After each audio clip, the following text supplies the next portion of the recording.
En esta tercera mesa vamos a hablar sobre recursos para familias y colegios.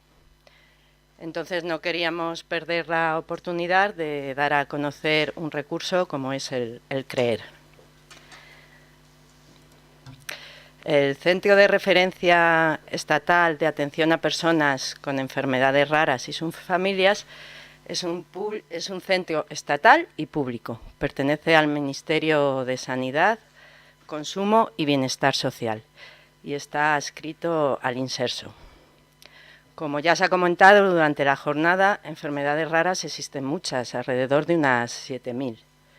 Todas ellas tienen características pues, muy diferentes, características muy especiales, pero sí que comparten una característica común, que es su necesidad de una atención sociosanitaria y educativa. Y por eso el equipo que forma el Centro de Referencia Estatal es un equipo multidisciplinar del ámbito sociosanitario y educativo.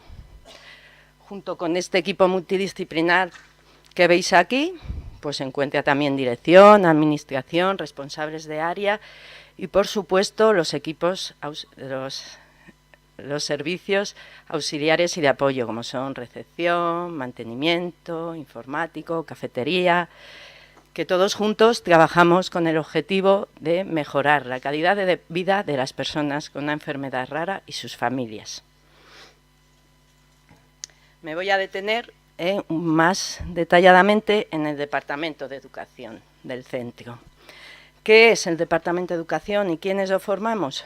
Pues es un recurso público de servicios sociales y está formado por una pedagoga, Yolanda, y 2 maestras, Ana y yo.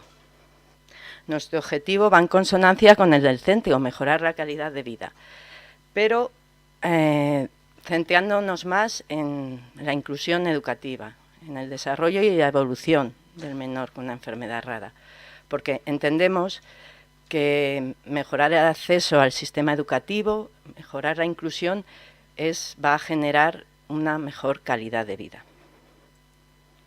¿A quién va dirigido nuestro trabajo? Pues no va dirigido únicamente al menor o al alumno o al niño o a la niña con una enfermedad rara. Por supuesto, a él también. Pero como vinimos diciendo durante toda la jornada, hay que trabajar también para la familia y para el entorno. El entorno, entendiendo el entorno como el centro escolar, como los cuidadores, como los estudiantes, como profesionales de otros ámbitos. Objetivos más específicos o más concretos que tenemos para llegar a ese objetivo general, pues con el alumno, pues por ejemplo, apoyar su rendimiento académico, mejorar su autoestima, favorecer su autonomía. Con la familia, favorecer su bienestar emocional, apoyar la comunicación y colaboración con la escuela y capacitar familias, que es lo que se viene hablando también en la jornada, ¿no? Esa necesidad de valorar su rol como padres, de hacerles conscientes de su autoeficacia. Y con el entorno, pues ayudar a identificar necesidades invisibles, promover la colaboración y coordinación, también muy repetido, y compartir la información. ¿Cómo llevamos a cabo este trabajo? Pues desde un doble enfoque. Por una parte, el enfoque asistencial y por otro, el área de referencia. Dentro del enfoque asistencial, pues aquí entrarían los programas que tiene el centro, ¿no? Algunos de estos programas que os explico aquí, pues serían programa SAMER, que es un servicio de atención multidisciplinar en enfermedades raras. Es un servicio de atención directa, es un servicio temporal. Y en él pues, se hace una valoración y se realiza una intervención multidisciplinar. Este servicio también puede ser residencial para aquellas familias que no residen en Burgos y provincia, pues pueden estar aquí alojados durante el tiempo que reciben esta atención. El programa de encuentros de asociaciones. Este programa va dirigido pues, a cuidadores, a familias y también a personas que tienen una enfermedad rara. También reciben aquí del equipo multidisciplinar una atención sociosanitaria y educativa. Y también durante estos encuentros pues se pueden realizar jornadas, congresos y sobre todo se encuentran las familias, comparten experiencias y conviven. El programa Respiro Familiar es un programa también residencial de atención directa. Este programa está dirigido a afectados, principalmente. Aquí, pues, a no ser que sean casos muy especiales, no vienen acompañados de la familia. Y es un programa en el que dirigido al ocio, al tiempo libre y a la convivencia. Se realiza en el periodo estival y es a partir de 6 años. Y luego grupos de trabajo, que son actividades grupales que realiza el Departamento de Educación u otro departamento del centro, en el que pues ya aquí se realizan talleres con una temática más específica o dirigidos a un colectivo más específico. Estos son algunos de los programas de atención directa. Y luego, ¿cómo? Pues a través de la referencia. Como hemos hablado, pues mediante la formación, esta jornada de formación que realizamos aquí en el centro, la que realizamos hace 2 años, y también cuando participamos en otros foros dedicados a enfermedades raras y participamos, ¿no?, dando formación. Con el asesoramiento a profesionales. Pues esto es un poco a demanda, cuando ellos se ponen en contacto con nosotros y nos hacen sus demandas. A veces nos llaman ya, como hemos hablado, cuando ha pasado la conducta, ¿no?, cuando ha pasado el problema, cuando está ahí, pero también hemos recibido demandas de profesionales para prever esa consulta. Oye, voy a tener un niño con este síndrome, ¿qué me podéis decir? ¿Qué características tiene? Información de la enfermedad. Entonces os animo a todos los profesionales que hay aquí a que contactéis con nosotros antes, ¿no?, de que esté el conflicto. Colaboración y apoyo a proyectos de inclusión. Pues algunos ejemplos de apoyo sería el programa que se realizó Yo también quiero estudiar. Era un estudio de intervención psicosocial para el apoyo y atención integral de las necesidades educativas, en el que se reflejaban las dificultades a las que se enfrentan la gran mayoría de niños y niñas con una enfermedad rara. Y también colaboramos junto con la Federación Española de Asociaciones de Enfermedades Raras, pues en procesos de sensibilización y difusión en centros escolares. Por ejemplo, en el proyecto de Asumo un reto poco frecuente para educación secundaria. Apoyo a la formación de futuros profesionales. Aquí recogeríamos, por ejemplo, las prácticas de pedagogía, que desde el 2010 pues están viniendo alumnas de pedagogía a realizar las prácticas en el centro, y también pues la formación o nuestra colaboración en un máster que realiza la Universidad de Burgos sobre educación y sociedades inclusivas, en el que participamos, llevamos 2 años participando, pues dando formación sobre las características generales del alumnado con enfermedades raras y sus necesidades globales o generales, y la sensibilización en centros educativos, también a la sociedad en general, pero bueno, nosotros tenemos este programa que va dirigido a centros educativos, tanto para infantil, para primaria, secundaria. Y luego el porqué, un departamento de educación en el CREER, ¿no?, en un centro sociosanitario de servicios sociales. Pues aquí hemos expuesto pues 3 razones, ¿no? La primera, como ya hemos podido escuchar durante toda la jornada, el alumno con una enfermedad rara es más vulnerable, tanto en el plano social, físico, personal y emocional. Bueno, pues ¿por qué? Porque pueden presentar condiciones complejas de salud, no hay tratamiento curativo para lo que tienen, su evolución es incierta, en ocasiones esa enfermedad es progresiva.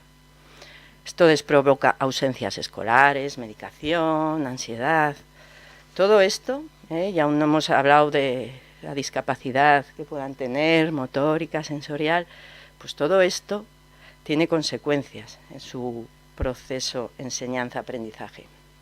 Otra de las razones, al ser un colectivo minoritario, sus necesidades no se conocen.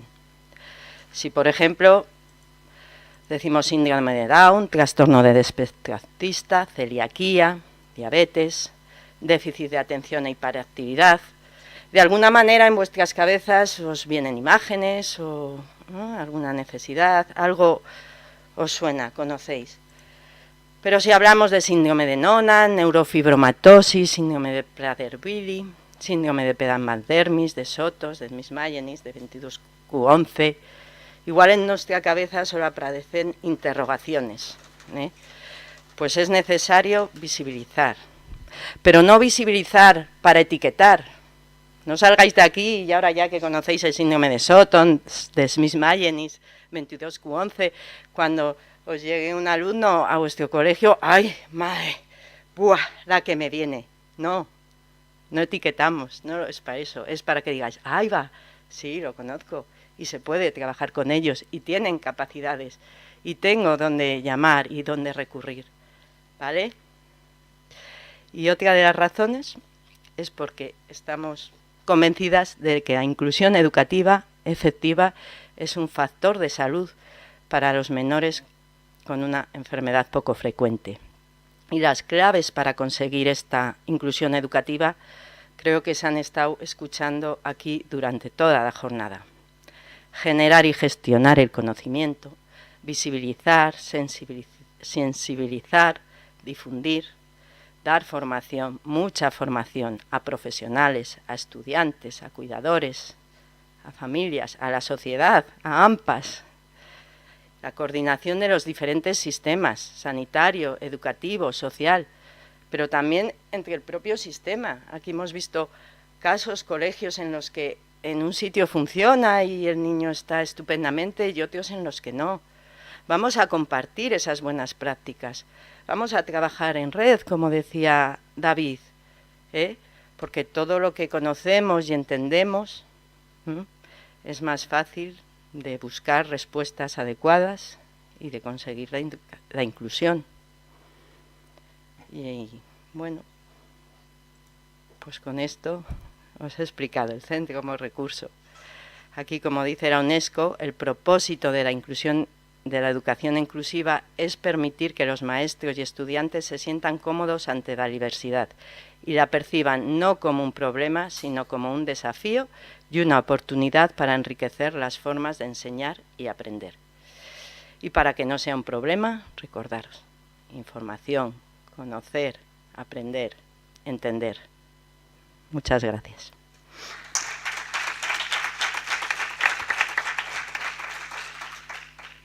Bueno, y ahora, que no les he presentado antes, que yo me he puesto a hablar conmigo, junto a la mesa, están Ana Martí, que voy a poner las gafas.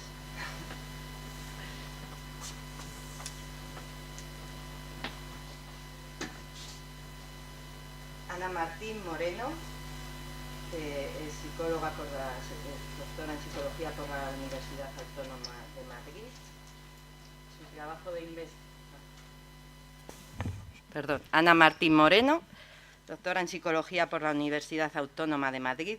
Su trabajo de investigación lo dedicó a la inclusión educativa del alumnado con problemas emocionales y de conducta en la Comunidad de Madrid.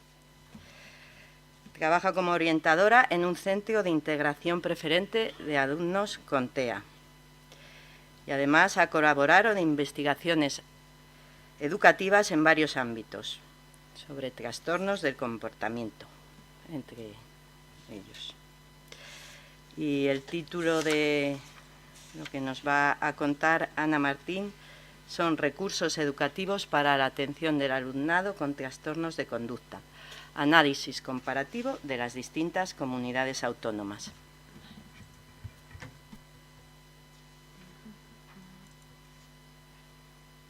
Vale, muchas gracias. Desde aquí se oye, está encendido, ¿no?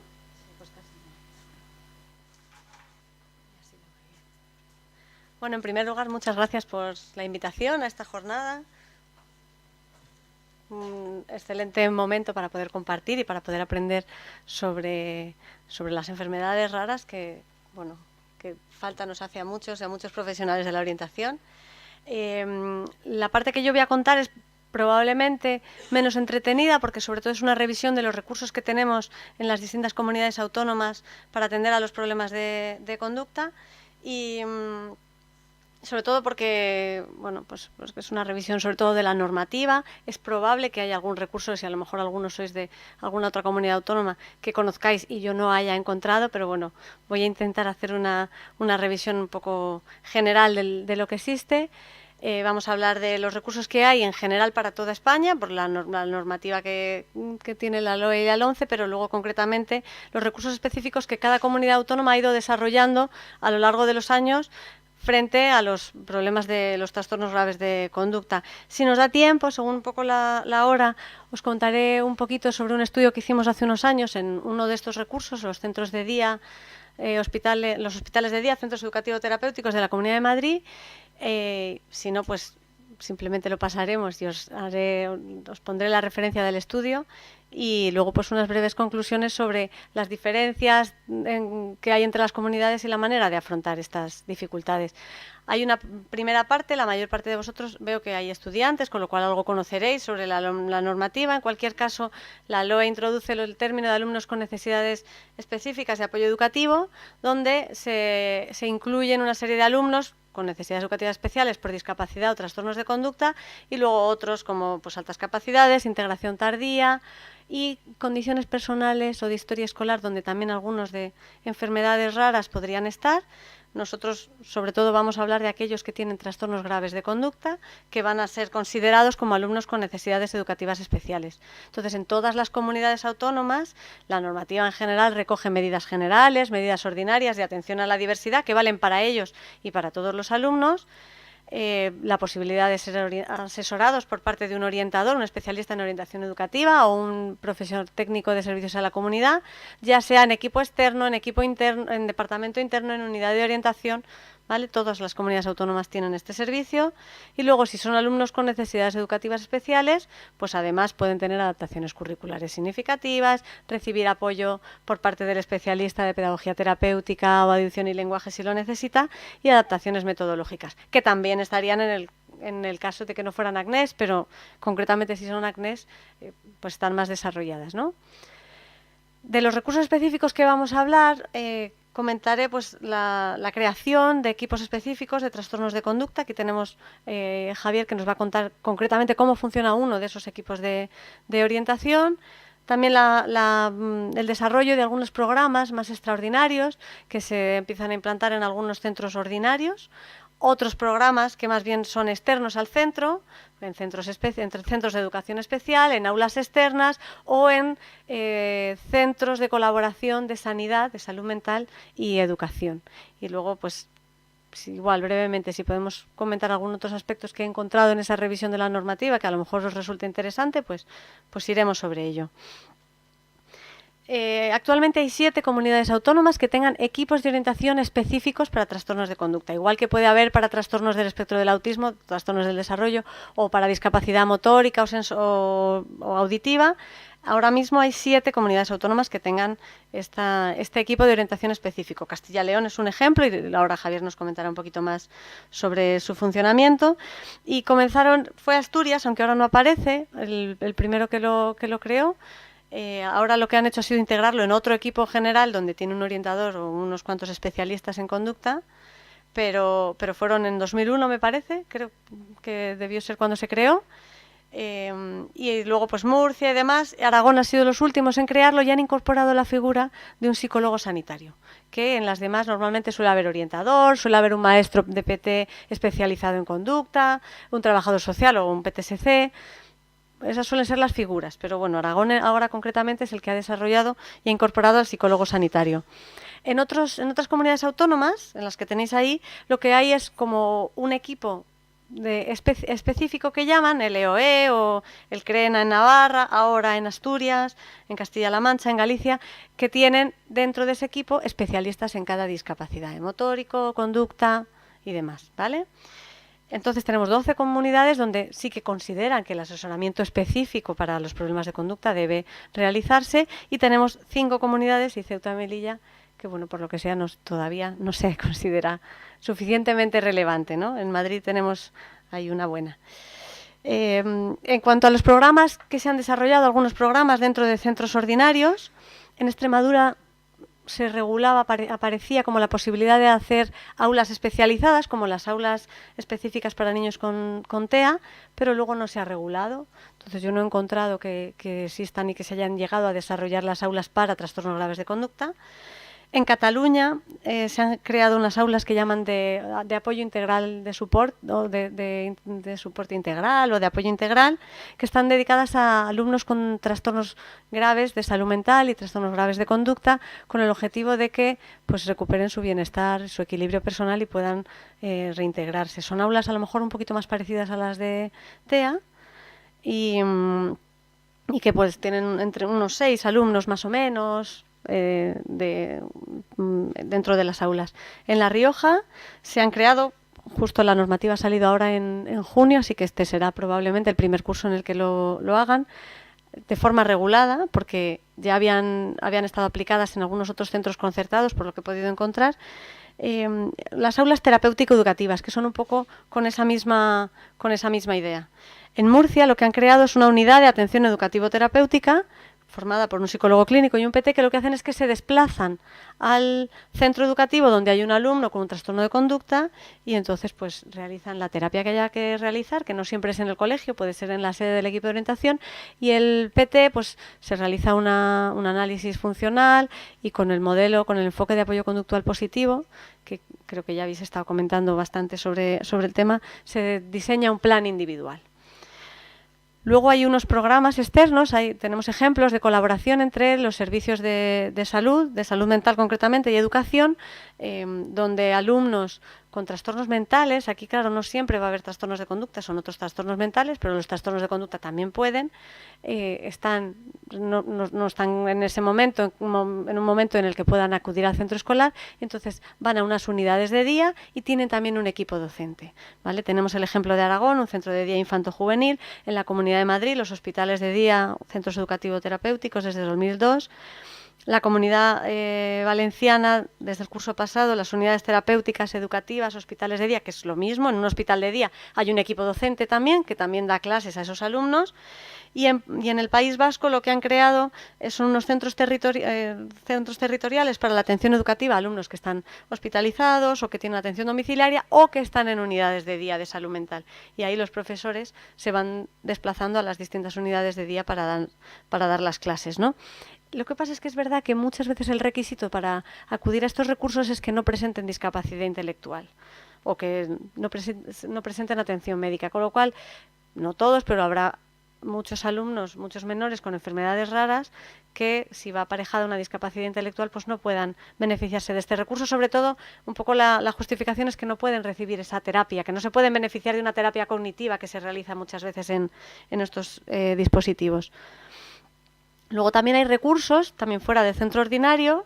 En todas las comunidades hay centros de educación especial y muchos alumnos con discapacidad intelectual, con trastornos graves de conducta, acaban en centros de educación especial. Y luego encontramos pues algunos ejemplos de centros de educación especial que se han especializado en trastornos de conducta. Pues en Galicia tenemos 2 y en esos casos parece que no es requisito discapacidad intelectual, incluso se podría titular. En Baleares tenemos otros 2 especializados en trastornos de conducta y de discapacidad. Y luego hay otros programas que a lo mejor van más dirigidos a adolescentes, no son tanto centros de educación especial como aulas retorno o aulas externas que ha desarrollado La Rioja para alumnos de secundaria con patologías clínicas, trastornos graves de conducta, fracaso escolar, absentismo, desmotivación y un poco con el objetivo de reengancharles al sistema ordinario. En Asturias el programa Trampolín, en la sede de la Fundación Binjoy, este lleva bastantes años, también dedicado a adolescentes con trastornos graves de conducta. Y luego en general también la mayor parte de las comunidades autónomas tienen residencias o centros para menores tutelados que tienen trastornos graves de conducta, que no creo que sean los de los que estamos hablando aquí, pero bueno, saber que esos existen, ¿no? Yo creo que más o menos me da tiempo a comentar un poquito, si os parece. Realizamos un estudio hace unos años ya para el Defensor del Menor, que ahora ya no existen en la Comunidad de Madrid, sobre el funcionamiento de estos hospitales de día, centros educativo-terapéuticos, con la idea de ver cómo funcionan para los niños con trastornos graves de conducta. Entonces hicimos grupos de discusión con el equipo terapéutico, con el equipo docente, con las familias. Entonces, bueno, un poco una visión así general es que tienen equipo terapéutico, equipo docente, son niños derivados por salud mental, tienen un límite, tenían siempre un límite en el número de alumnos con trastornos graves de conducta que pueden aceptar, porque si tienen 3 con trastorno disocial, pues les revientan muchas veces las terapias, no se puede trabajar, entonces ahí es verdad que tienen un límite, que no tenga discapacidad intelectual, tiene que haber un compromiso familiar de llevar a los niños. Y lo que todo el mundo tenía claro es que es un momento en el que lo educativo está supeditado a lo clínico. Lo importante es el trabajo terapéutico, pero que esa parte educativa sí funciona como un elemento de salud y de bienestar, de reenganche un poco con el mundo más cotidiano de los chicos y chicas, ¿no? En general, en el equipo docente consideraban que era mejor que el perfil de los profesores fuera un perfil más similar al de PT, y si no, pues deberían recibir una formación muy específica los profesores que trabajan ahí, que hace falta mucha vocación, y en su caso pues hablaban de la importantísima colaboración y coordinación entre el equipo terapéutico y docente, ¿no? Ahí tenéis la referencia del estudio por si alguien estuviera interesado. En cuanto a los resultados que veían, en general la valoración es muy positiva de estos recursos, que cumple una función terapéutica muy, muy importante, pero que aún así, claro, los chicos y chicas que son derivados a estos recursos luego cuando vuelven al centro ordinario siguen necesitando una atención terapéutica, ¿no? Que muchas veces eso se queda más cojo o que a lo mejor no hay salidas, ¿no?, para determinados alumnos. Los de primaria en general, casi todos vuelven a su centro escolar o a otro, ¿no?, pero a un centro ordinario, pero en el caso de los de secundaria muchos de ellos pues al final tampoco podían titular, ¿no? Porque bueno, pues para la reincorporación es necesario que el equipo clínico ofrezca una formación al centro escolar y luego que hay veces que aunque uno esté mejor a lo mejor no está tan bien como cabría esperar para los institutos que tenemos hoy en día, para las 6 horas de estar sentado en clase. A lo mejor para otro tipo de trabajo sí, pero justo eso no podrían, ¿no? En general las familias se mostraban muy, muy satisfechas, habían encontrado en los hospitales de día como un lugar donde por fin se les entendía, se entendía por fin las necesidades de sus hijos, se atendía lo que realmente necesitaban y además ellas recibían un asesoramiento que no habían recibido hasta ahora, ¿no? Entendían también que el trabajo terapéutico era prioritario, pero valoraban muy bien y veían que sus hijos de repente habían aprendido mucho más de lo que llevaban aprendiendo en el colegio en los últimos años. Y también mostraban pues esa preocupación por la reincorporación, ¿no? Las salidas muchas veces a educación especial, aunque no estaban convencidos, pero es eso, no está para ir a un instituto, tampoco está para ir a un centro de educación especial, pero casi prefiero un centro de educación especial donde va a estar un poquito más recogido, más atendido, va a tener menos problemas, ¿no? Entonces que necesitan dispositivos intermedios, que cuanto más mayores es más difícil esa reincorporación y que siguen necesitando un trabajo terapéutico que muchas veces pues es insuficiente desde los servicios de salud mental. En la revisión de la normativa sobre los distintos recursos vi algunos puntos que dije, bueno, pues esto puede resultar interesante, ¿no? Como que en Andalucía en el dictamen se incluyan las enfermedades raras como posible alumnos con necesidades educativas especiales, simplemente por tener enfermedades raras y crónicas, que hay bastantes decretos más recientes que ya incorporan incluso en su título, que son decretos para regular la atención o una respuesta inclusiva y que en los principios generales de las normativas más actuales pues se incluye los principios inclusivos. Luego la realidad, pues claro, cada uno ve en su casa lo que ve y no siempre funciona, pero por lo menos en la normativa parece que está asumido que ese debe ser el principio, ¿no? Y luego pues tenemos en Murcia también que han desarrollado un protocolo para evaluar e intervenir ante conductas problemáticas de alumnos de necesidades educativas especiales con discapacidad intelectual desde un enfoque de apoyo conductual positivo. Yo creo que es de las primeras veces que estamos viendo en la normativa tan claro el refuerzo del apoyo conductual positivo que nos viene de un entorno de que la gente que trabaja con discapacidad lo conoce mucho, pero es verdad que en los centros ordinarios, los servicios de orientación en general, pues nos vamos empapando de ello, pero no es algo que esté totalmente extendido, ¿no? Y luego pues hay determinadas figuras que van surgiendo en algunas comunidades. En Canarias tienen el auxiliar educativo, en Madrid tenemos al integrador social. Es posible que en otras comunidades también se pueda contar con estos recursos en determinados casos de problemas de conducta. Y luego, pues un poco haciendo intentando extraer algunas conclusiones de todo este repaso a lo que las distintas comunidades autónomas han hecho, porque vemos que las dificultades de los problemas de conducta a las que se enfrentan los docentes son las mismas, estemos en Andalucía o estemos en Extremadura o en el País Vasco, pero las han ido afrontando de manera diferente, ¿no? Lo que está claro es que hay una preocupación clara por los trastornos graves de conducta, porque son muy difíciles de manejar, porque alteran la convivencia y bueno, resultan bastante estresantes, ¿no?, para el profesorado. De ahí que se hayan ido creando los equipos de orientación específicos o el área especializada en conducta, en servicios de orientación, pero lo que es un poco sorprendente es que haya comunidades que todavía no contamos con ese asesoramiento específico, ¿no? Otra de las conclusiones es que los trastornos graves de conducta, cuando van unidas a discapacidad intelectual, que ocurre a menudo con algunas enfermedades raras, bueno, pues necesitamos lo que hablábamos, ¿no?, ese enfoque del apoyo conductual positivo, y para eso necesitamos una formación pues muy potente en todos los profesionales, en los de orientación para empezar, los primeros, porque sobre todo en Madrid, que no tenemos al especialista de conducta para asesorarnos, y luego también a los profesores, ¿no?, porque aunque no sean capaces de establecer un plan individual de acción, los principios generales del apoyo conductual positivo son de fácil aplicación en general, ¿no?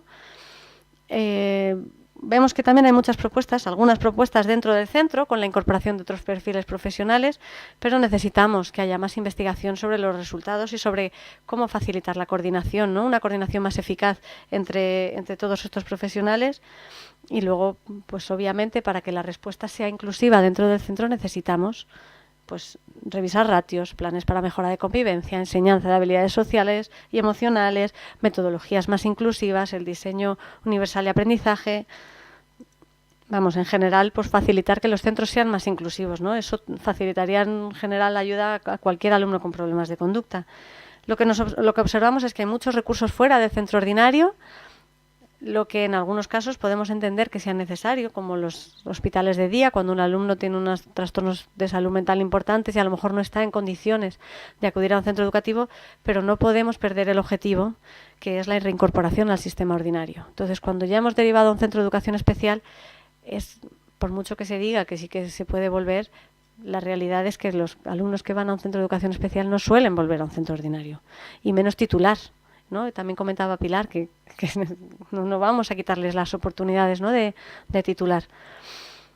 Luego el riesgo que veíamos de que si hay discapacidad intelectual, aunque sea moderada, y hay trastornos graves de conducta, se fomenta esa segregación a un centro de educación especial, ¿no? Entonces necesitamos de nuevo reforzar esos servicios de orientación y la formación en el apoyo conductual positivo y unas metodologías más inclusivas que permitan un trabajo del currículum a todos los alumnos que tenemos en el centro, ¿no? Vemos que son satisfactorias las experiencias de centros que colaboran sanidad y educación.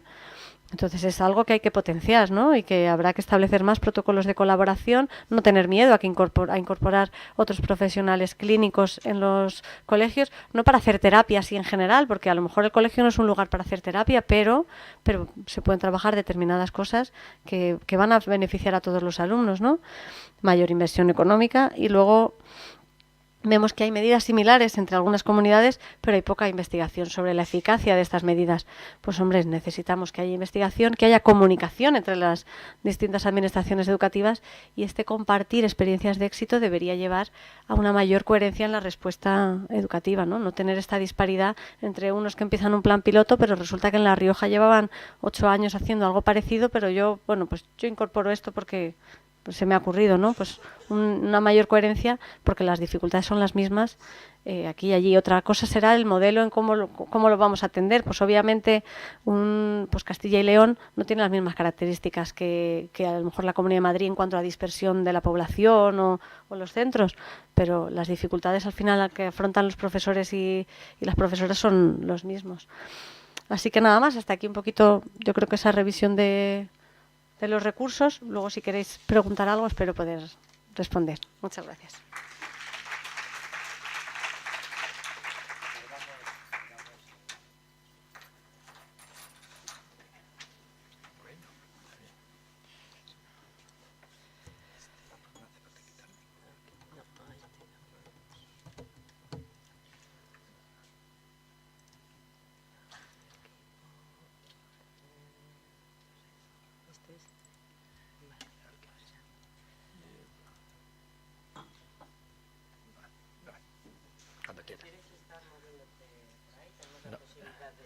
De micro.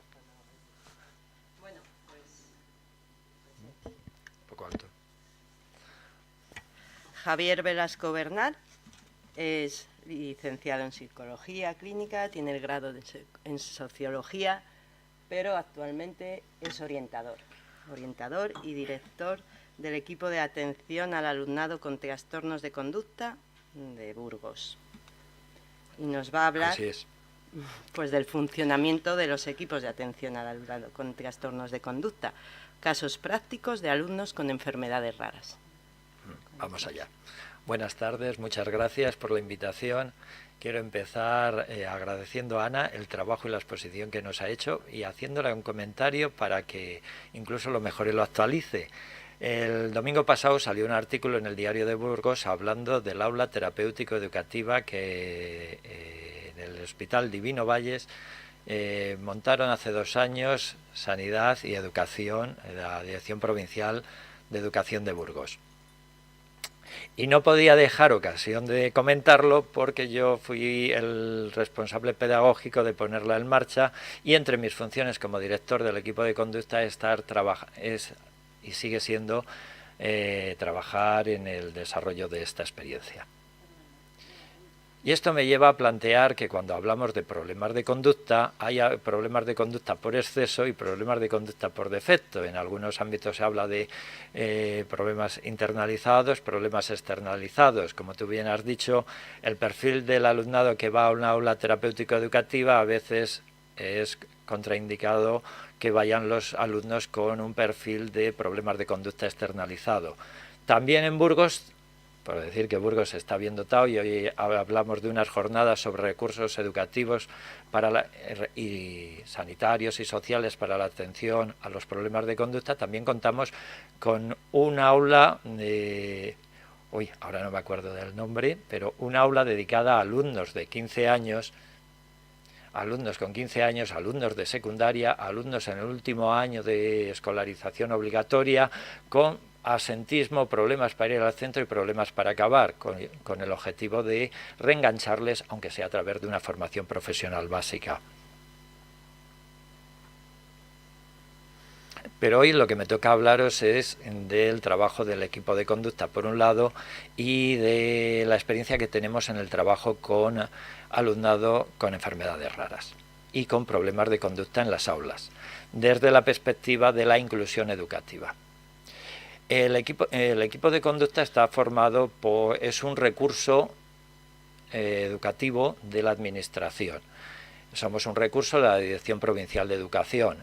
Actualmente en Castilla y León hay 3 equipos de conducta, uno en León, otro en Valladolid, otro en Burgos, y hay unidades de conducta en el resto de las provincias. Los equipos de conducta están formados por varios profesionales, las unidades, pues como dice la misma palabra, por un único profesional y a veces por medio orientador que tiene que compatibilizar funciones de equipo general más la atención a los alumnos con trastornos de conducta.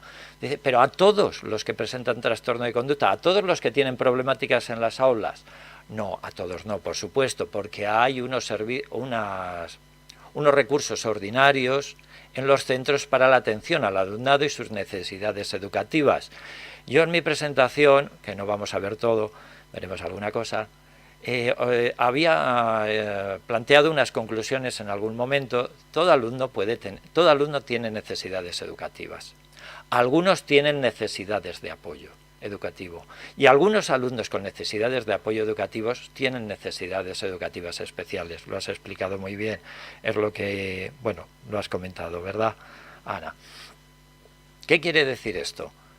En relación al equipo de conducta, somos un recurso extraordinario a todos los recursos que ya existen en los centros educativos para apoyar a aquel alumnado que, teniendo necesidades educativas especiales por trastorno de conducta, presentan una gran dificultad de integración, de inclusión en las aulas por sus comportamientos disruptivos, violentos, molestos. Un recurso extraordinario que acudimos a aquellos centros que nos lo solicita el director del centro para intervenir con este alumno. Un recurso extraordinario centrado en la inclusión de un alumno determinado. que presenta una problemática que el centro valora que con sus recursos ordinarios no puede conseguir que vaya adecuadamente, o que en un momento dado ven la necesidad de un apoyo externo. Como recurso el equipo de conducta está formado por orientadores, somos 3 orientadores, hay medio en Aranda de Duero, eso es una característica especial de la provincia de Burgos, es demasiado grande para toda la provincia y por suerte en Aranda de Duero para todo el sector hay otro orientador. También a partir de este año estamos poniendo en marcha una aula terapéutica dentro de nuestro servicio que va a estar atendida por un profesor de la especialidad de pedagogía terapéutica. Bueno, una vez que un centro que tiene unos recursos, que ha intervenido el orientador, que se han valorado las necesidades educativas del alumno, que aún así presenta graves problemas de conducta en el aula, en el patio, en los entornos educativos, que no se consigue dar una respuesta eficaz o que es tan intensa la problemática que desborda, y ha pedido el director la ayuda del equipo de conducta, nosotros acudimos. ¿Cuáles son nuestras herramientas? Pues una dedicación más intensiva. He oído a compañeras orientadoras hablar de esta misma tarde de que tenemos muchos alumnos que atender. Por suerte el equipo de conducta tiene menos alumnos que atender, estamos centrados en alumnos concretos y durante periodos de tiempo determinado podemos dar una atención más intensiva. Nuestros recursos para atender es, en principio, la observación que nos lleva a hacer el análisis descriptivo de la conducta, análisis topográfico y el análisis funcional. Conocer cuáles son los antecedentes de la conducta que dispara esas conductas, cuáles son las consecuencias o reforzadores de las mismas, para poder, mediante varios de los recursos que hoy habéis oído comentar aquí, pero todas las técnicas cognitivas conductuales, más la terapia centrada en las soluciones, más el apoyo conductual positivo, que yo me veía hoy reflejado esta mañana trabajando con un alumno con problemas de conducta en un centro de educación especial. También os tengo que decir que nosotros como recurso público atendemos a alumnado de infantil, primaria y secundaria de todos los centros sostenidos con fondos públicos, es decir, centros públicos y centros concertados. Pero además también en centros de educación especial. Pues hoy me veía reflejado en lo que hemos visto, en ese recurso que es el apoyo conductual positivo, cuando he trabajado con un alumno de educación especial, en centro de educación especial, cuyo problema es que había llevado un mechero, se había metido en una sala fuera de la supervisión de los profesionales y había estado jugando con las cerillas, no un mechero, cerilla, encendiendo hasta que le han pillado por el olor. Y estaba con un compañero. Y yo hacía lo que hoy nos han enseñado.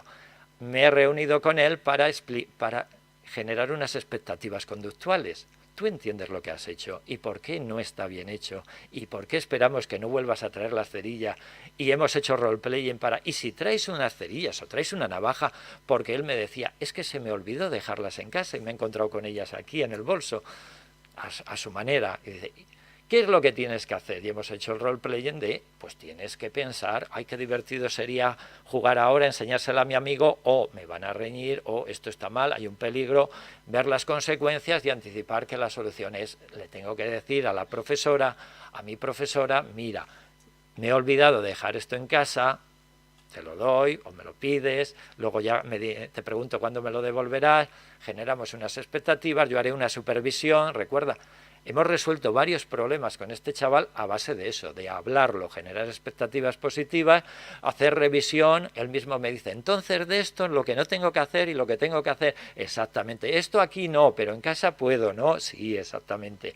Con fulanito, que es un profesional que está trabajando, no es un compañero de juegos, con él no tengo que jugar, ¿verdad? No, no tienes que jugar porque le interrumpes en su trabajo. Esta supervisión, el agradecimiento y el refuerzo es mucho mejor que ir a las sanciones, al expediente.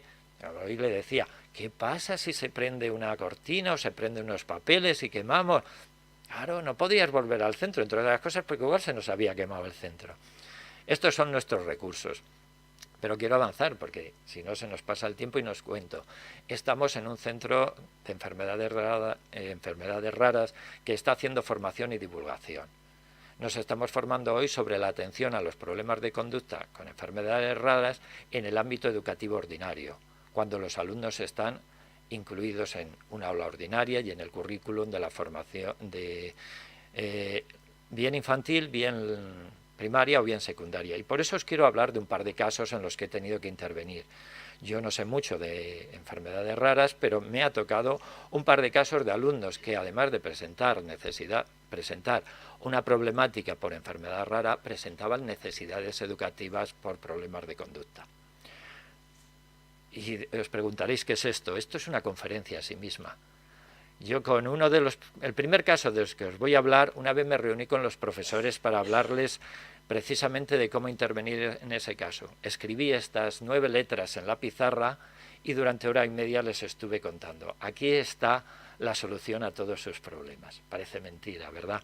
Este sistema de exposición lo aprendí de Juan Baillors, que precisamente hoy estaba hablando en el CEFIE de Burgos formando a profesorado sobre gestión del aula y manejo de la convivencia. Todo esto tiene que ver con... Luego al final os cuento qué significa cada una de esas letras. Pero me salto muchas cosas. Bueno, vuelvo un poco para atrás a hacer estas reflexiones. Lo primero es cierto, y se ha dicho hoy esta tarde, que para los profesionales de la educación, cuando nos enfrentamos a la problemática de inclusión de un alumno que presenta enfermedades raras, lo que tenemos que es ver la problemática, formarnos, conocer las características y conocer las estrategias y soluciones que hay. No partir solo de nuestra ignorancia, sino formarnos. Tengo que decir que casi me he emocionado en la primera entrevista oír a una madre que nos decía que nosotros los profesionales, yo en mi experiencia digo que siempre les pregunto a los padres cómo lo resolvís vosotros ante esta situación que hacéis. He aprendido mucho, tanto de los padres, de las madres especialmente, también como de los profesores. Porque yo aquí vengo como experto, pero en realidad soy un transmisor de lo que he aprendido de esos profesionales de la educación y de la familia que han aprendido en el día a día, resolviendo los conflictos del día a día, las estrategias. Luego los profesionales también, que desde la universidad investigan, ponen nombre y estructura a este conocimiento. Por otro lado, a los profesionales de la educación y a los que algún día trabajéis en educación, también deciros algo que se ha repetido aquí reiteradamente, la flexibilidad. Por un lado formación, por otro lado flexibilidad. Sobre la evaluación, os tengo que hablar. Aquí se ha hablado de evaluar a los alumnos con problemas de conducta, con enfermedades raras, de titular. Uno de los problemas es que la evaluación es muy rígida y en el primer caso que os presentaré, la flexibilización de la evaluación, lo que llamamos en el ámbito educativo las adaptaciones no significativas, fue fundamental. Porque si pretendemos evaluar a un niño con una grave dislexia o descalculia mediante una prueba escrita igual a la de sus compañeros, pues entonces le diremos que igual es de educación especial, cometiendo un craso error. Y esta diapositiva representa muy bien por qué a todos no se les puede evaluar de la misma manera, y eso no significa, puede ser justo, yo creo que no. ¿Igualitario? Sí, pero justo no. También esta transparencia, esta diapositiva habla de esa reflexión que también se decía a lo largo de esta tarde he oído de cuál es el éxito educativo de un alumno con enfermedad rara, de un alumno con necesidades educativas especiales, de un alumno con necesidades educativas especiales por trastorno de conducta. ¿Es titular?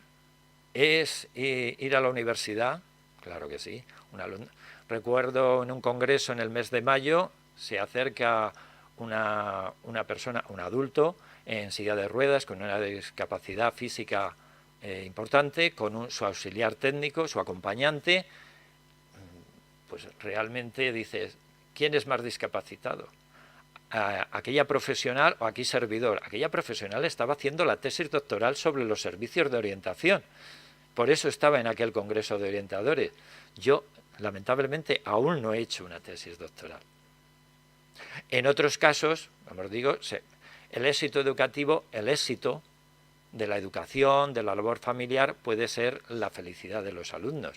y por eso estar en un centro de educación especial o integrado en una asociación de alumnos de personas con discapacidad intelectual puede ser un éxito vital. En esto tenemos que reflexionar, profesionales, pero también lo que tengo que decir es que todo lo que hacemos lo hacemos entre todos. Yo mismo, trabajando en los centros, es un trabajo colaborativo, es un trabajo coordinado entre la familia, los profesores, los apoyos, los servicios de orientación, los servicios sanitarios, que a veces hay discrepancias, que a veces hay tensiones, que a veces hay malos entendidos, pero que juntos, por el bien del alumno, aunque no siempre compartamos esa creencia cuál es lo mejor. Yo recuerdo con una madre, con un niño con X frágil, muy afectado, tanto cognitivamente, con rasgos TEA muy significativos, 4 años discutiendo si era mejor educación especial o si todo se iba a resolver con una metodología centrada en proyectos. Pero, aunque nunca estuvimos de acuerdo, ¿verdad?, en lo que defendíamos cada uno, sí que teníamos claro que nos ayudábamos a hacer que el día a día fuese el mejor para todos, especialmente para el alumno. Voy a ir a ver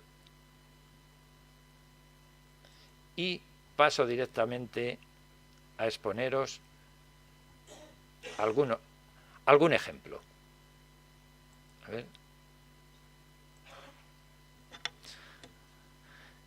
De cómo es el trabajo del equipo de conducta con un alumno con necesidades por trastorno de conducta en el aula, en el ámbito educativo, y es un alumno que presentaba una enfermedad rara. No digo cuál, lo dejamos así en el aire, ¿no? Por si me saltaba alguna, nada. Perfecto. Lo primero que orientadores, profesores, profesionales tenemos que saber es, lo que decía, la formación, qué problemas presenta este alumno.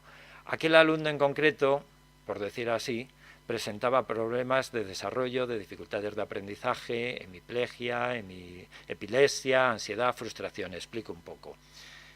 Un alumno con retraso, dices, puede presentar retraso cognitivo, puede que no, con dificultades de aprendizaje que todos entendemos, dificultades en la lectura, dificultades en la escritura. Recuerdo haber hecho un informe para que le concediesen el certificado de minusvalía diciendo que es un alumno que, según la evaluación psicopedagógica, se podía decir que presentaba dislexia, discalculia, disortografía, disgrafia, y que además esto iba a ser permanente y le iba a afectar en el nivel educativo que podría alcanzar y por dónde tendrían que continuar sus estudios. Por supuesto, le reconocieron. Que además presentaba epilepsia, con lo cual tenía que estar medicado para la epilepsia, pero además presentaba TDAH, presentaba gran impulsividad y no se le podía medicar para eso, que además era consciente de su problemática, en sus propias palabras era ¿por qué me tiene que costar a mí todo tanto? Lo académico se refiere, con lo cual había ansiedad, anticipación del fracaso, que acumuló una serie de problemas secundarios a todo esto, como es la frustración.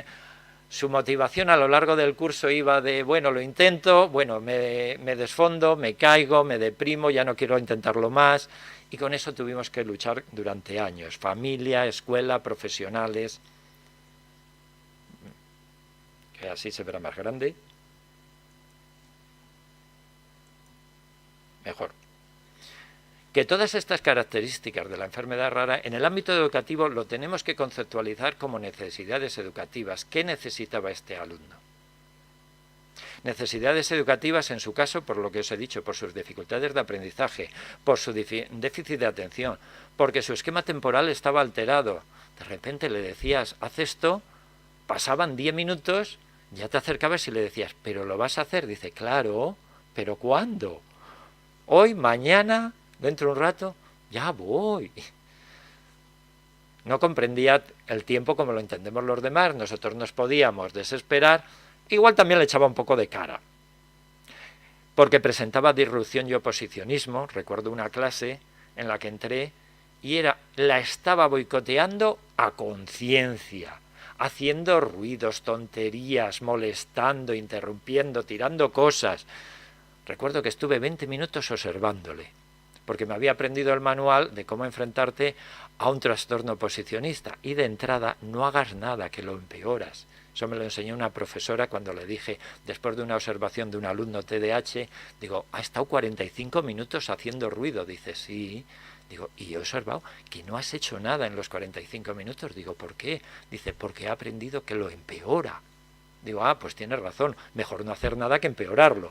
Con este pasó lo mismo. A los 20 minutos o 25 hizo algo que era correcto, era algo apropiado al aula. Así que me levanté, me acerqué y le felicité. Le digo, no le felicité como dice el manual, simplemente le reconocí lo que había hecho. Digo, he visto que has abierto el libro, no recuerdo lo que fue.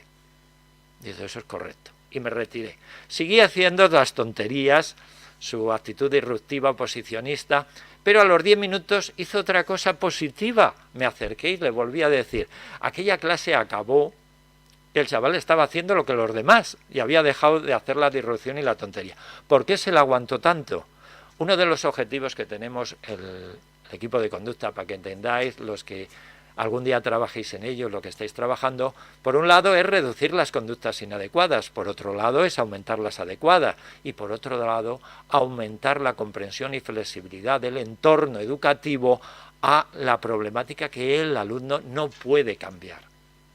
En este caso, como os he puesto, yo al ignorar la conducta inadecuada en ese momento estaba haciendo una extinción, además de que no cometía el error de reforzarla centrándome en ello.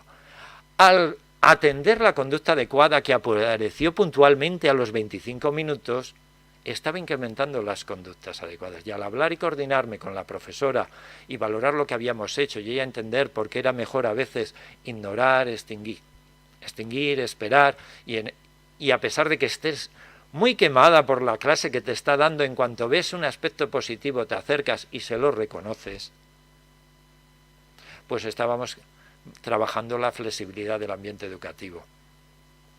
Tenía muy baja autoestima, falta de motivación, conductas evitativas y de rechazo, esas son necesidades. Me consultaron una vez los profesores, cuarto de primaria, se me niega a hacer los exámenes. Digo, pues quiero verlo, porque yo soy de los profesionales que digo, me lo puedes contar, pero hasta que no lo vea, no sé lo que está pasando. Me puedo hacer muchas hipótesis, pero lo tengo que ver. Me le cogí, le saqué, nos fuimos a un cuarto, dije, vas a hacer el examen conmigo, mira, aquí lo tienes, ponte. Pasaron 10 minutos, abría cajones, cerraba cajones, tiraba el boli, si iba para acá, si iba para allá, no había manera de que se centrase. Digo, así no lo vamos a conseguir. Y le propuse lo siguiente, le dije, mira, yo te voy a leer las preguntas, tú me contestas lo que sepas, yo escribo lo que tú me digas y a ver qué tal. Cuando acabamos de hacerlo, se lo entregué al profesor, el tutor que tenía entonces, y después de corregirlo me dijo el resultado, notable. Esto demostraba una cosa, que las adaptaciones metodológicas de la evaluación, las adaptaciones no significativas, nos ayudaban a entender lo que el alumno sabía. El centro comprendió y durante años, porque este alumno abandonó este centro en segundo de la ESO repitiendo, no repitió hasta segundo de la ESO, en segundo de la ESO repitió y ya tercero no lo cursó en el mismo centro. Pero hasta entonces el centro, tanto en primaria como en secundaria, flexibilizó la metodología de evaluación, comprendiendo que a un alumno con una disgrafia y con una actitud evitativa hacia lo escrito y lo lectoescritor, la evaluación de sus conocimientos pues hay que combinarla entre lo escrito, lo oral, la ampliación de tiempo, la reducción de las preguntas, la modificación de las mismas, el ir a criterios de mínimos. También tenía déficit de habilidades sociales, pongo ahí, tenía perfil de víctima-agresor. Otra de las anécdotas que nos planteó, a lo largo de su escolaridad ha tenido momentos pues de haber sido un gamberro y de haber hecho una gamberrada que ha requerido pues una consecuencia, un castigo educativo. Una vez se ensañó con una alumna que subía con la pierna escayolada y con su muleta, y como estaban los dos solos en las escaleras, pues ¿qué juego se le ocurrió? Pues quitarle la muleta. Se iba ese fin de semana con sus padres a esquiar, porque curiosamente sabía esquiar el chaval. Y le dije yo a la madre, que no vaya a las pistas hasta que haya estado hicimos un acuerdo para sensibilizarle, para que le pusiera a la familia en el punto de vista de la víctima. Dice, nada, media hora a la pata coja, 10 minutos se quedó. Dice, hasta que no estés 10 minutos andando a la pata coja, tú no te montas en los esquís. Refunfuñó un poco, pero dices, ¿lo entiendes ahora? ¿Cómo se ha sentido la persona? Para ti era gracioso, ¿verdad? Verla cojeando, vea. ¿Tú cómo te has sentido? Bueno, vale, mal. Dice, ¿lo vas a volver a repetir? No, pues esperamos que no lo vuelvas a repetir. Hicimos el seguimiento, la comprobación. Bueno, te estás portando bien, el refuerzo, vale, no ha habido más incidentes. Muchos de estos problemas se resolvieron. Dice, ¿y no hubo que utilizar medidas disciplinarias? Por supuesto. Porque un alumno que te da tanta guerra en clase, que te la boicotea, y que hay clases en las que no entiende nada y en las que está totalmente perdido y que no quiere ni ponerse a hacer. Pues, ¿qué hacen los profesores? Le tendrán que expulsar, les tendrán que reñir. Pero llegamos a un acuerdo. El centro en esto, ¿verdad?, muy sensibilizado a la problemática y entendiendo que no puede hacer más, teníamos el siguiente acuerdo. Si hay que mandarle el tiempo fuera, que una técnica cognitiva conductual básica, el tiempo fuera, sal, un rato, date una vuelta, vete con la orientadora. Dice, si le he mandado en la misma mañana 3 veces con la orientadora, mal día tienes, chaval. Dice, mira, te llamamos a casa, te vas, mañana vuelves ya después de que hayas descansado. Curiosamente, y si mal no me equivoco, no hubo que mandarle nunca a casa. Sí que llegó a la 3.ª vez que salía, pero ya decía, no, que ya me porto bien. Y ya a la última hora hacía un esfuerzo y aguantaba.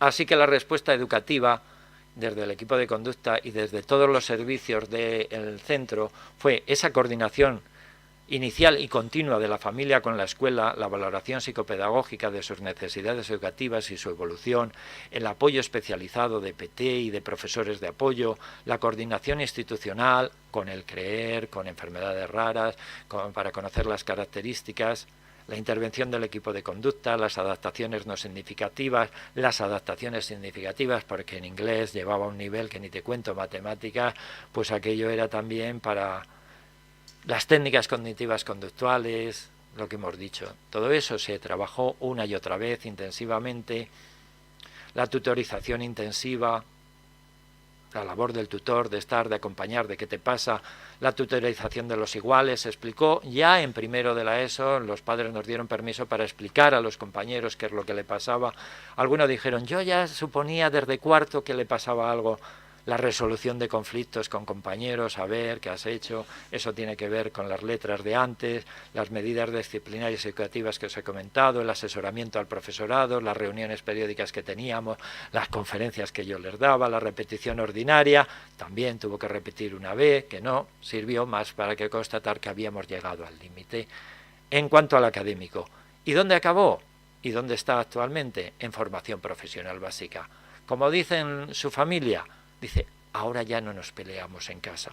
Porque antes se tenían que pelear por hacer las tareas, por preparar el examen, porque darme la agenda, porque no has apuntado, y ahora va a gusto al centro educativo. Cuando le conocimos los riesgos de presentar discapacidad intelectual, fracaso escolar, graves problemas de conducta, es lo que decían los manuales que pasaba con los alumnos con esta enfermedad rara. ¿Qué hemos conseguido? Que cursó hasta segundo de la ESO, que continúa en formación profesional básica, que asiste regularmente. La semana pasada estuve en contacto con sus profesores, sin graves problemas de conducta actualmente, que es considerado buen chaval y se va integrando con los iguales, y que el clima familiar es vigilante, pero se sienten satisfechos y hay cariño. Uy, tenía...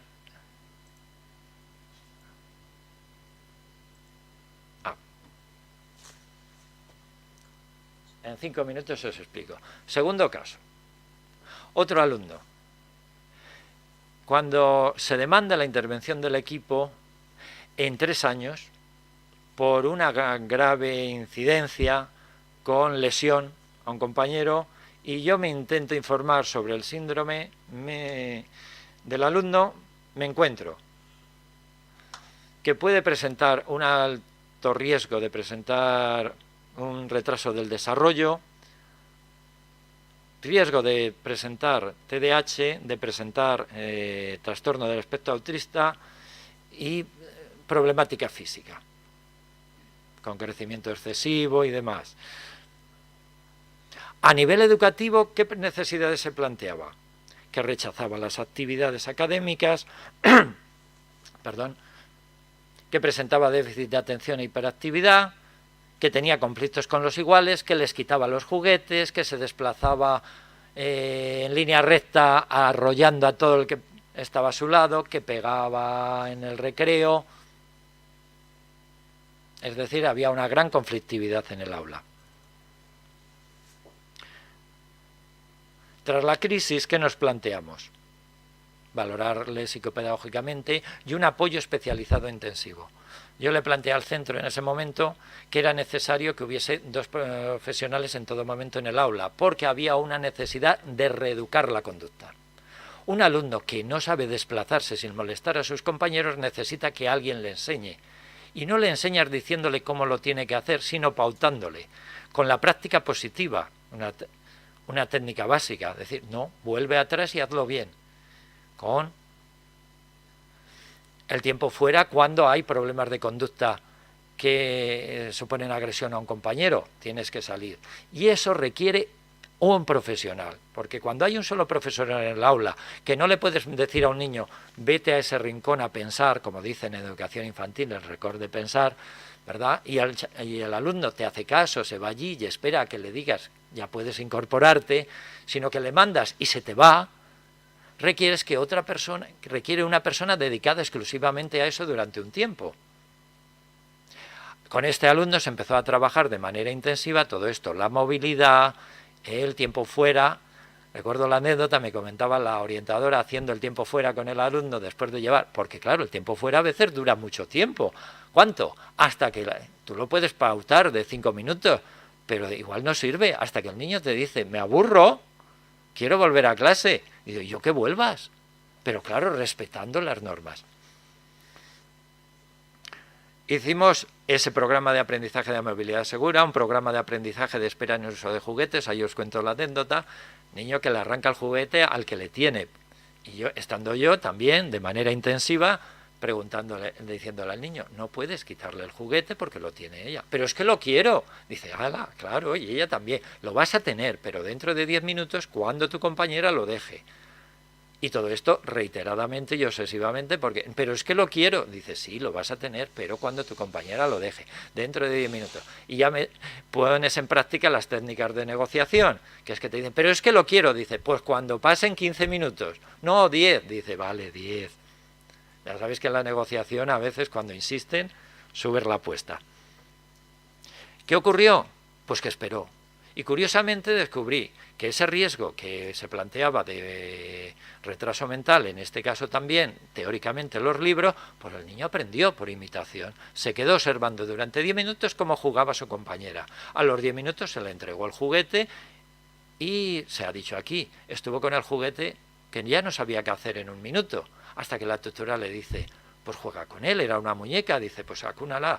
Y mira, fue maravilloso verlo, porque en ese momento empezó a hacer exactamente lo que había visto que hacía su compañera. Repitió todo el patrón de juego simbólico. Digo, uy, este tiene buen pronóstico. El uso del tiempo fuera, del principio de Premack. El principio de Premack es, puedes jugar, sí, a lo que te guste, sí, cuando hayas acabado esta ficha.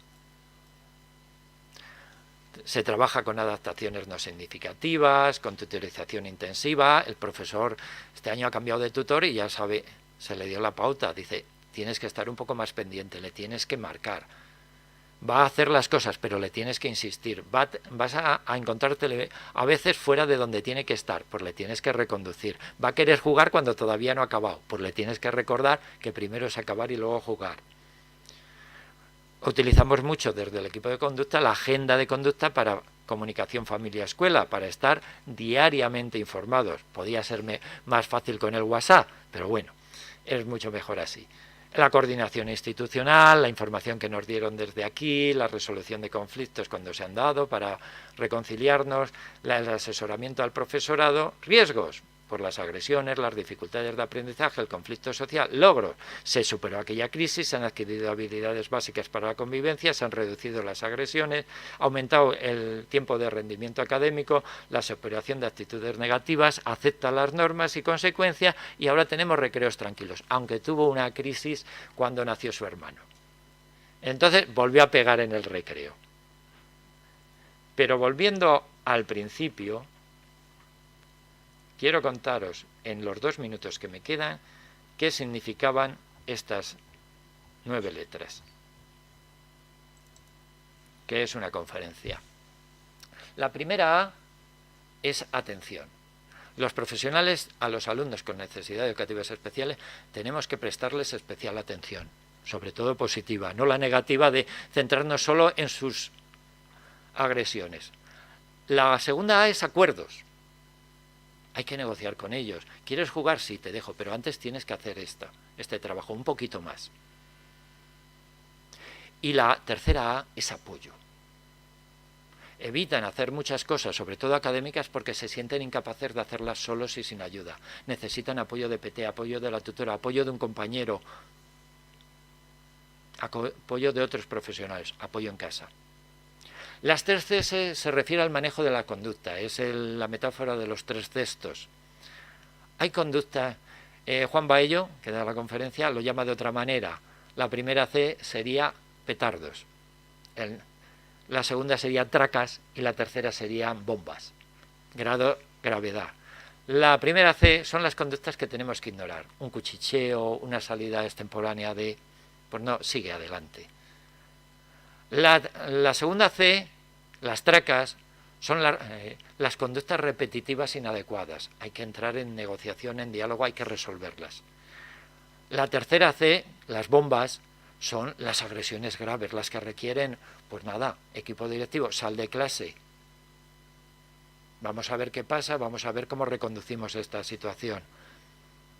Todo profesor debe saber qué ignorar, qué negociar, cuándo negociar y qué traspasar al director. Y las 3 R se refiere a la resolución de conflictos, yo lo resumo así. Lo primero es el rencor. Todo alumno te viene diciendo, me han pegado, son malos, la tienen conmigo, rencor. Mira, suéltalo todo, ala, sí. Algo más te han hecho.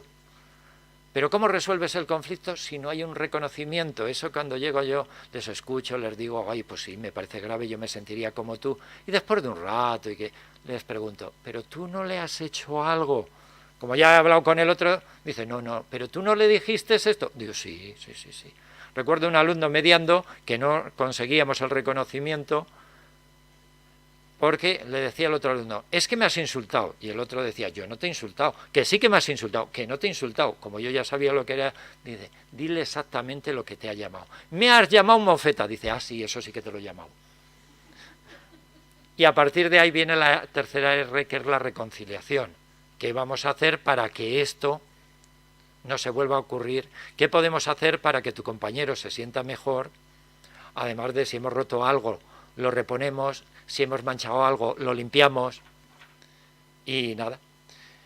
Y con esto acabo la intervención. Gracias por haberme escuchado. Espero que sea de vuestra ayuda.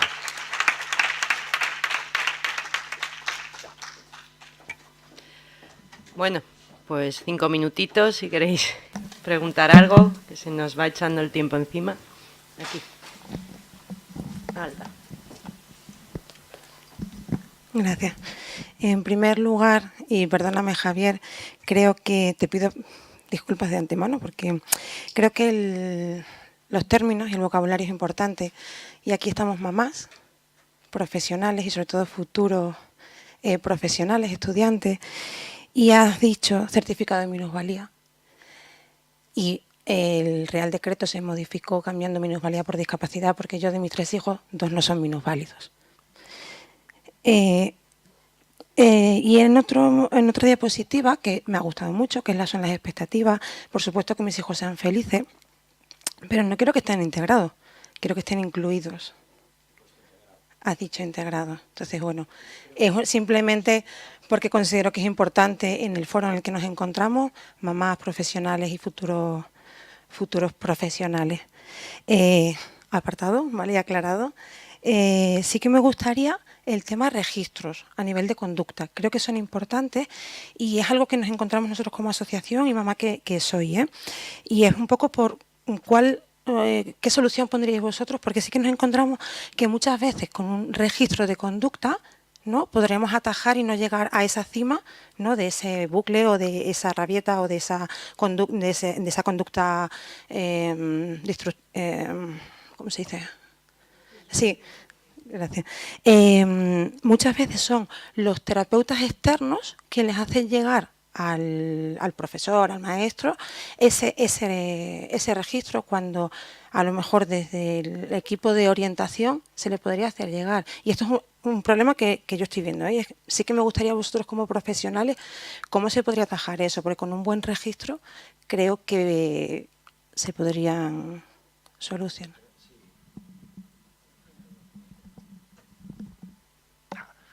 Bien, pues brevemente. No sé cómo se podría atajar, cómo lo atajamos. En el equipo de conducta, al intervenir, lo primero, además de la observación, sí que ponemos registros. Y de hecho, en la intervención, cuando se mantenemos un registro a través de la agenda de conducta. Sí, pero me refiero, el tutor, que es el que está pasando, ¿no?, muchas horas al cabo del día con ese alumno, está el tutor, el de música, el de educación física, los monitores de patio, de comedor, todos deberían tener conocimiento de ese, o sea, no vosotros como orientadores que vais a hacer esa observación y ese registro, sino un registro diario de cuándo pasa, por qué pasa, qué ha pasado antes, cómo se ha solucionado. Creo que es importante que involucremos a todos los profesionales que intervienen con ese niño. Digo, que tienen... Una cosa es el alumno incluido, bien dices, el alumno ordinario que presenta un problema de conducta puntual, el que tiene unas necesidades educativas y ya presenta problemas de conducta más continuados. Hay muchos centros plantean la necesidad de llevar un registro que normalmente es un registro de incidentes. ¿Sabes? Es un registro para la toma de medidas disciplinarias. Ya cuando se empieza a ver la necesidad de una intervención más especializada, ya se plantea un registro más en sentido positivo.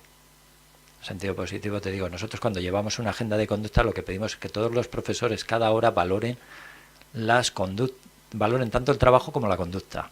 Y en la conducta, bueno, pues nos solemos centrar en aquellas conductas que hemos detectado que son claves como problemáticas, las que queremos reducir. También ponemos el dato positivo, que pongan algún aspecto positivo de la clase. En todas las horas, durante todos los días. Cuando hay lo que sí que te encuentras es que cuando hay una problemática hay una motivación para hacer esto. Y que cuando la problemática se reduce, la motivación desciende y otras necesidades del día a día se vuelven más urgentes. Entonces, muchas veces los registros de conducta que nosotros en el equipo ponemos, cuando los niños van mejor, pues empiezan a no rellenarse. Eso es un indicativo de que los problemas se están resolviendo.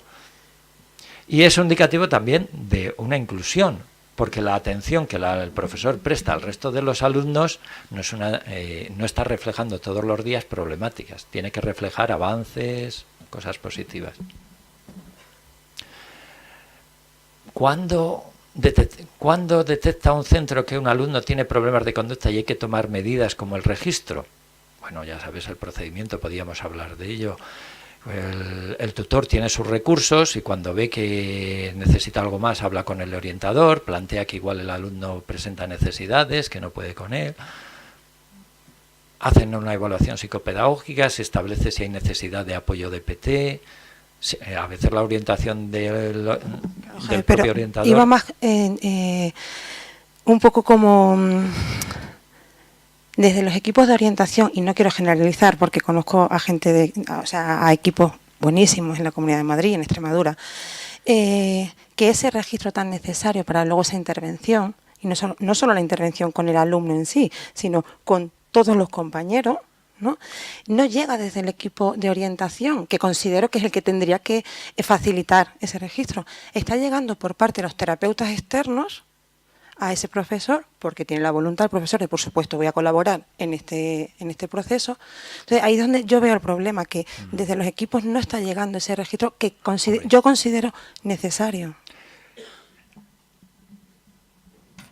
Pues ojalá empiecen a llegar más pronto, pero también esto habla de que a veces las familias están muy preocupadas por el desarrollo de sus hijos, como es lógico, buscan ayuda externa y por eso presionan al centro. Porque a veces es la familia la que ha detectado la problemática mucho antes de que llegue al orientador. También la familia es la que puede pedir la entrevista con el orientador, que tendrá que hacer su labor de investigación, de evaluación psicopedagógica, para ver si hay necesidades educativas. El orientador no es un terapeuta. Tiene muchas misiones en un centro, entre una de ellas es establecer las necesidades educativas. ¿Quién levanta la liebre? ¿Quién? El profesor, el tutor o un especialista puede. La familia que dice, creo que mi hijo tiene dificultades, puede. Bueno, por eso la coordinación es tan importante. Empieza en un lado, a veces es el tutor, la tutora, quien habla a la familia de la necesidad de hacer una valoración. A veces es la familia quien habla al servicio de orientación de la necesidad de hacer una valoración. Bueno, empecemos donde empecemos. Si se establecen esas necesidades, como dices, pues muy bien. A veces es cierto que es un agente externo el que dice, ¿podríais utilizar este registro? Y ayuda. Yo creo que no hay problema en que empecemos en un lado o empecemos en otro. Bueno, pero sí que es necesario, yo recojo tu demanda, de que haya receptividad desde el ámbito educativo. Yo también lo digo muchas veces. Es que ¿quién se creen los padres? Dice, pues lo que son los padres, los primeros responsables de la educación de sus hijos. Muchas veces me toca recordar y recordarme a mí mismo que nosotros somos profesionales de la educación que estamos al servicio de nuestros alumnos y tenemos que colaborar con sus padres, porque también son nuestros clientes. O sea, nosotros estamos al servicio de vosotros los padres, buscando, aunque no siempre estemos de acuerdo, lo mejor en la educación de vuestros hijos e hijas. Pero